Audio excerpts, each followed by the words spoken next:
जैसे आपने कहा कि पहले खुसूसी अदालतें बना देते तो इस नोयत का प्रेशर नहीं आना था, आप जस्टिफाई कर सकते थे कि इस नोयत का क्राइम हुआ है। अब जब GSP प्लस स्टेटस के बारे में बात हो रही है, यूरोपीय यूनियन ने याद दिलाया कि आप आलमी मुआहदों का हिस्सा हैं, आपको उनकी पासदारी करना होगी, तो पाकिस्तान तहरीक इंसाफ का तो प्रेशर अपनी जगह पर और आलमी तौर पर जो लॉबिंग है वो बरकरार है। आपके ख्याल में ये जो दबाव आया है इसे नज़रअंदाज किया जाना चाहिए या अपना केस परसू करना चाहिए कि अभी मामला सुप्रीम कोर्ट जाएगा एंड देन वील सी? नहीं जाएगा तो वहीं तो ये तो नज़रअंदाज ही होगा, कोई इसको अब ज़्यादा परस्यू करने की ज़रूरत नहीं है, बिकॉज ये जो उन्होंने जो कहना था कह दिया, अब और वो ज़्यादा नहीं कहेंगे, because that would amount to interference और hope they are very careful, they remain within known limits। ये नहीं को आएगा ये जैसे ग्रेनेल साहब की बात करते हैं अभी रिचर्ड की, मगर जो रिचर्ड की position is not the position of the Trump administration, अभी तो एडमिनिस्ट्रेशन आई नहीं है जी। Before the administration comes into play and when it comes into play are two different issues। उस वक्त क्या होगा, that's a separate issue। उस वक्त Trump and his people will have to talk carefully। अभी they don't have the same responsibility। तो मैं ये समझता हूँ कि EU और UK वगैरह ये उस किस्म की बातें नहीं करेंगे जैसे वहाँ किसी ने की है यूएस में एक somebody who will be part of an administration। अभी वो नहीं अपॉइंट हुए, अभी उनकी और भी हेयरिंग्स होंगी सेनेट के अंदर and so on and so fourth, तो पता भी नहीं लगते भी हैं कि नहीं लगते हैं, सो we'll have to wait and see। अच्छा, मेरा ख्याल है this is pre-emptive action at home. अच्छा, कि हम थोड़ा सा अपने लिए गुंजाइश छोड़ें कि अगर हमें थोड़ा बहुत रिगल रूम जिसे कहते हैं वो हमें ज़रूरत पड़े टू ईज इंटरनेशनल प्रेशर तो किया जाए। मगर अब सवाल ये खड़ा होता है कि आपने इस लेट स्टेज पे आपने इससे पहले आपने कोई प्रीएम्प्टिव एक्शन क्यों नहीं लिया? आपका ख्याल था कि बिल्कुल ही कोई इशू नहीं है, सारे लेट गए हैं और जजेस भी जो वही करेंगे जो आप चाहते हैं करेंगे, और आपने जो पैगाम देना था इमरान खान को वो आपका पैगाम कबूल हो गया। ऐसी बात नहीं है और ना ही ये तवक्को करनी चाहिए थी। तो अब ये है कि क्या करना चाहिए था, I think we can discuss that.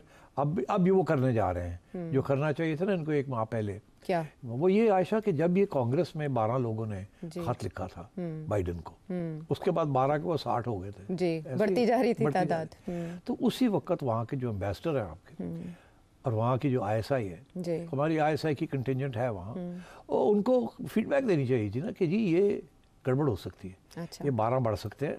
वहाँ से they should have been a full fledged report about ये किसकी पोटेंशियल डैमेज कितना है इसका, और डैमेज कंट्रोल करने के लिए they should have been recommendations from the embassy and from the ISI and from the defence attaché in Washington. That is their job. और वो क्या करते हैं वहाँ, they monitor things, foreign policy issues and so on. तो मेरा ख्याल है वहाँ से कोई खास मॉनिटरिंग नहीं हुई, या हुई है तो ये PTI का प्रोपेगेंडा है, ये है वो है। अब बात ये है कि it may have started like that, but clearly उसके पीछे there was wind behind it, वो झकड़ चला था, मोमेंटम था। इन्होंने उसको किया नहीं। अब आपने बताया कि एम्बेसडर साहब को बुला लिया गया जी, वो एक हफ्ते के विजिट पे पाकिस्तानी, तो मेरा ख्याल है 1 माह पहले या 2 माह पहले आके और ब्रीफिंग हो जाती यहाँ जी, तो बेहतर था। और कि उस वक्त सूरत हाल क्या है, किधर जा सकती है, आपको क्या करना है। मैं समझता हूँ एक इन्होंने government of Pakistan is involve, establishment is involve, ये कोई political party is, this is not PTI versus Noon league, it is PTI versus establishment जी, ऐसे ही है ना, and the government being part of the new hybrid establishment.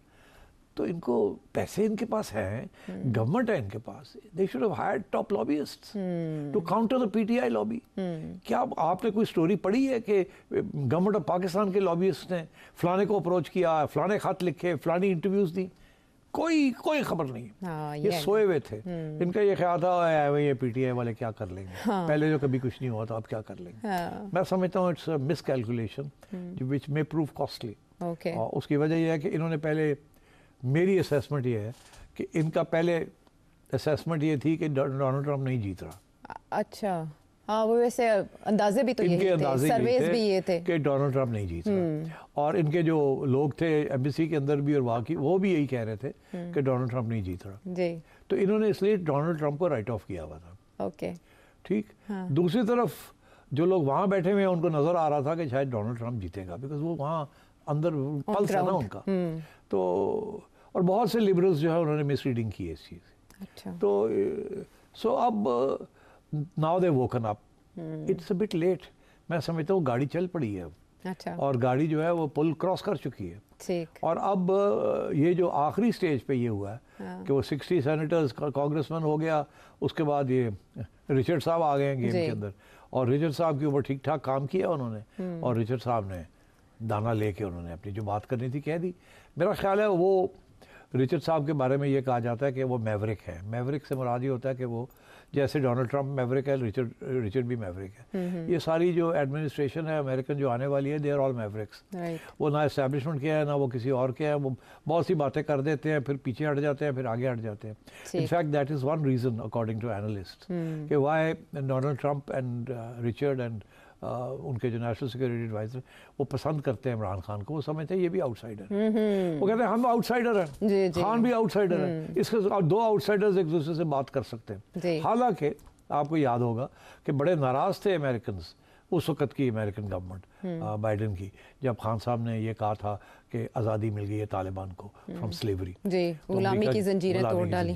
तो मतलब इस किस्म की बातें भी हुई हैं। मगर ये जो साथ नई एडमिनिस्ट्रेशन आ रही है वो ये समझती है कि खान अनऑर्थोडॉक्स आदमी है, ठीक है, हमारे जो प्रॉब्लम्स हैं या सॉल्यूशंस हैं वो पहले फौज के साथ रहे हैं, सॉल्यूशंस सिविलियंस के पास थे मगर वो इम्प्लीमेंट नहीं कर पाए। अच्छा। तो हो सकता है कि खान में भी अ बेटर बेट, ये भी अब डिस्कशन में आ रहा है वहाँ कि क्या खान एंटी अमेरिका है या क्या खान जो है वो actually can be pro America अगर उसके साथ सही तरीके से इससे डील किया जाए। और अगर वो प्रो अमेरिका है तो then he may be a better bet to deal with the military, जो बियॉन्ड अ पॉइंट वो प्रो अमेरिका नहीं होने, वो कहीं जाके रेड लाइन क्रॉप बना देती है। अब खान साहब के बारे में ये है कि खान साहब जो कहें उनकी सपोर्टर सारे बात मानते हैं उनकी। तो मैंने एक प्रोग्राम में ये भी कहा था कि खान साहब अगर कल को कहें कि दिन रात है और रात दिन है तो सपोर्टर्स कहेंगे ऐसे ही। बिल्कुल। तो अमेरिकन जो है ना, जब इस किस्म के प्रेसिडेंट्स आते हैं they like dealing with such people. उनका ये होता है कि ये बंदा अगर हमारी साइड पे आया तो ये काम हमारा कर जाएगा। ठीक। और खान साहब के बारे में ये ज़रूर कहा जाता है कि ही इज़ वेरी फ्लेक्सिबल, बड़े यूटर्स बड़े मारते हैं। हाँ। और so I think there is going to be a reassessment in the American administration regarding Khan.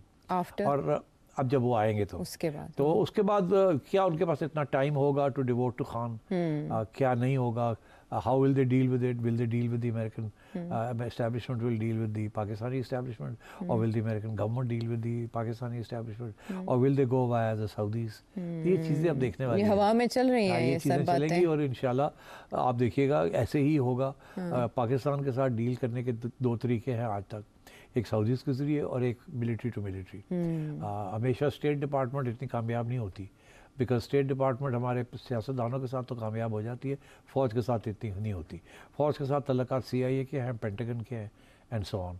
तो अब क्या वो इस्तेमाल होंगे या they will try to deal with political leader जो जिसको फौज रेजिस्ट नहीं कर सकती, एंड वो दिन वो इंतजार में है कि क्या वो दिन आ सकता है कि नहीं आ सकता।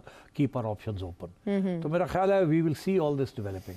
ठीक। But I think there's been some miscalculation in the government and in the establishment about the potential threat from Trump and his people. अलबत्ता ये ज़रूर है कि ज़रूरी नहीं है कि वो इंटरवीन करे खान के हक में। खान तो ये नहीं चाहेगा ना कि यहाँ लगे कि अमेरिकन इसको बेल आउट कर रहे हैं। अमेरिकियों ने निकाला था फिर अमेरिकी वापस लेके एक हुकूमत ने निकाला। खान नहीं चाहेगा ना, तो खान ने भी बड़ा केयरफुली चलना है। जी।